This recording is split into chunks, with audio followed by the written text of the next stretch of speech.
नमस्कार फ्रेंड्स। वीरवार को बिना व्रत किए ही आप यदि 5 काम करते हैं तो अपने जीवन की बहुत सारी परेशानियों से छुटकारा पा सकते हैं। तो आज हम आपको चलिए कर दिखाते हैं हम क्या क्या 5 कार्य करें और कौन से 5 कार्य हमें बिल्कुल भी नहीं करने हैं। तो सबसे पहले फ्रेंड्स, चाहे आप वीरवार के दिन व्रत करें या ना करें, लेकिन वीरवार के दिन आपको पीले वस्त्र धारण करने बहुत ही शुभ होता है। आप पीले रंग की साड़ी पहन लीजिए, पीले रंग का सूट पहन लीजिए। पीले वस्त्र आप वीरवार के दिन अवश्य ही पहने। पीली साड़ी पहन सकते हैं, पीला सूट पहन सकते हैं, पीला आप कुछ भी स्वेटर वगैरह भी पहन सकते हैं। तो वीरवार के दिन आप पीले वस्त्र अवश्य ही धारण करें। इससे भी गुरु महाराज का पूरा आशीर्वाद मिलता है और गुरु बृहस्पतिवार प्रसन्न होते हैं और आप पर बहुत कृपा प्राप्त कराएंगे, बहुत कृपा आपको प्रदान कराते हैं। तो वीरवार के दिन आप पीली साड़ी, सूट, वस्त्र कुछ भी पहने, लेकिन पीले रंग के वस्त्र वीरवार के दिन अवश्य ही धारण करें। ये मैं पीली साड़ी आपके साथ शेयर कर रही हूँ। ये पीली साड़ी मैं हर बृहस्पतिवार को पहन लेती हूँ, कई बार सूट भी पहन लेती हूँ पीला। आपके पास जो भी है, बिना व्रत किए ही आप पीले वस्त्र वीरवार को अवश्य ही पहने। पीले वस्त्र पहनना वीरवार के दिन बहुत ही शुभ होता है। उसमें प्रिंट वगैरह कुछ हो कोई बात नहीं, लेकिन पीला रंग उसके अंदर अवश्य ही होना चाहिए। साथ ही आप पीले रंग की बैंगल्स भी पहन सकते हैं, पीले रंग का कड़ा भी पहन सकते हैं। उसके बाद सेकंड काम आप कर सकते हैं फ्रेंड्स, गुरुवार के दिन आप गुरु महाराज को, बृहस्पति महाराज को पीला आप तिलक लगाएं।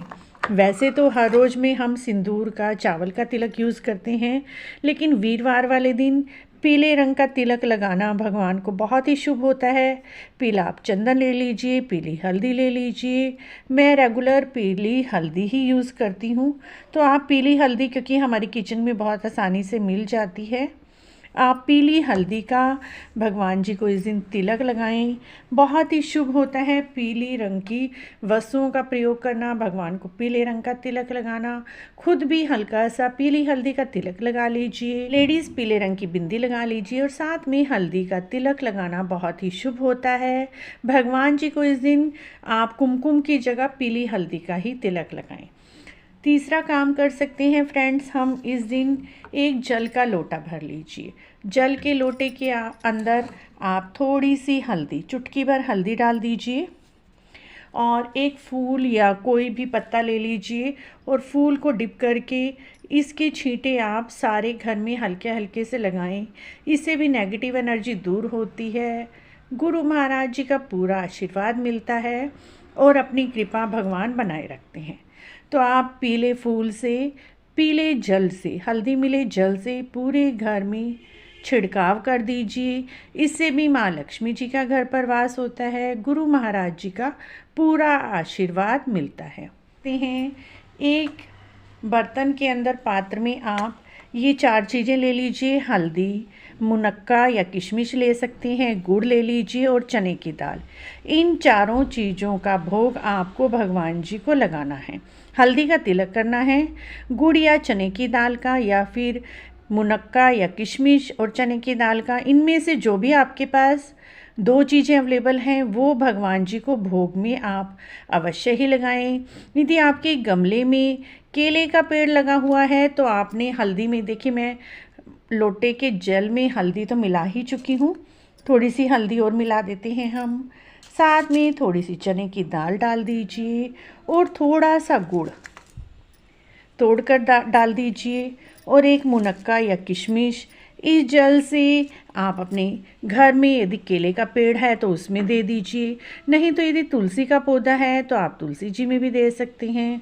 मेरे घर में केले का वृक्ष नहीं लगा हुआ तो मैं ये वाला जल तुलसी के पौधे में दे देती हूँ। चाहे यदि आपके घर के आसपास कहीं पर भी केले का वृक्ष है तो आप इस जल को उसमें दे दीजिए। इससे भी गुरु ग्रह आपके स्ट्रॉन्ग होते हैं, घर में खुशियाँ आती हैं, पति के साथ रिश्ता हमारा मजबूत होता है। परिवार की भलाई के लिए ये कुछ काम आप बिना व्रत किए भी करें, इससे बहुत ही शुभ फलों की प्राप्ति होती है।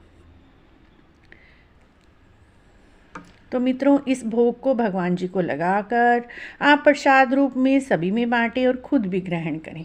और इस जल को आप तुलसी के पौधे में या फिर यदि केले का वृक्ष है तो सबसे उत्तम है आप केले के वृक्ष में इस जल को जरूर सींचें। वीरवार के दिन थर्सडे वाले दिन पीला भोजन आप घर में अवश्य ही बनाएं। चने की दाल से बना हुआ कोई भी भोजन बना सकते हैं। बेसन की पकौड़ी बना लीजिए, बेसन की कढ़ी बना सकते हैं, बेसन के लड्डू बना सकते हैं या फिर बेसन का हलवा बनाकर आप इस दिन अवश्य ही ग्रहण करें। चने की दाल का भोजन करना इस दिन बहुत ही शुभ होता है। आप इस दिन चने की दाल का भोजन घर पर बनाएं, भगवान का भोग लगाकर सपरिवार ग्रहण करें। इससे भी गुरु महाराज जी की पूरी कृपा प्राप्त होती है। अब हम बताते हैं मित्रों, इस दिन कौन से 5 काम हमें बिल्कुल भी नहीं करने चाहिए। वीरवार के दिन किसी को भी कर्ज नहीं देना चाहिए, किसी को उधार नहीं देना चाहिए। अगर आप कोई काम शुरू कर रहे हैं या कोई सामान खरीद रहे हैं उसके लिए आप पैसे दे सकते हैं, लेकिन किसी को उधार या कर्ज नहीं देना चाहिए। इससे भी या तो आपका पैसा वापस नहीं मिलेगा और आपके धन में हानि होती है। तो इस तरह से गुरुवार के दिन किसी को भी कर्ज देने से हमें बचना चाहिए, कर्ज नहीं देना चाहिए। गुरुवार के दिन आप नई चीज़ वस्तु लाना चाहते हैं तो वो बहुत शुभ होता है। पैसों से खरीद कर आप कुछ लाते हैं वो बहुत शुभ होता है, लेकिन किसी को भी इस दिन कर्ज बिल्कुल भी ना दें। दूसरी चीज़ मित्रों, इस दिन करनी नहीं चाहिए, हमें नया चाकू, कैंची, धार वाली कोई भी चीज़ वीरवार के दिन खरीदनी नहीं चाहिए। इन सब चीज़ों को खरीदने से हमें गुरुवार के दिन बचना चाहिए। साथ ही इस दिन नेल कटर भी ना खरीदें, ना ही नेल्स काटें, ना ही स्त्रियां सिर धोएं, बाल धोएं। और पुरुषों को इस दिन शेविंग नहीं करनी चाहिए, हजामत नहीं बनानी चाहिए। ये सब चीज़ें तो हमें बहुत पता हैं, लेकिन कई बार हम गलती से चाकू या कैंची या नेल कटर खरीद लेते हैं वीरवार के दिन। तो ये सब चीज़ें वीरवार के दिन बिल्कुल भी नहीं खरीदनी चाहिए। किसी और दिन आप खरीद सकते हैं, लेकिन वीरवार के दिन इन तीनों चीज़ों को आपको बिल्कुल भी नहीं खरीदना है। साथ ही फ्रेंड्स, वीरवार वाले दिन कोई भी कबाड़, बोतल, रद्दी, पेपर वगैरह भी घर से ना हटाएं, ये भी शुभ नहीं माना जाता।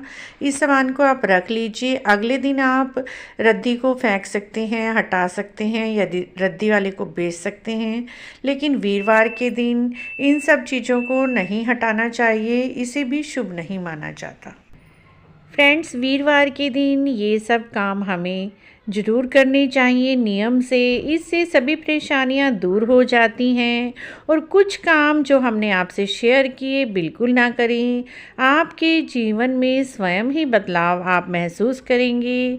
आपको आज की हमारी यह जानकारी कैसी लगी? अगर अच्छी लगी है तो प्लीज़ हमारे चैनल को जरूर सब्सक्राइब करें, लाइक करें, वीडियो को शेयर भी करें।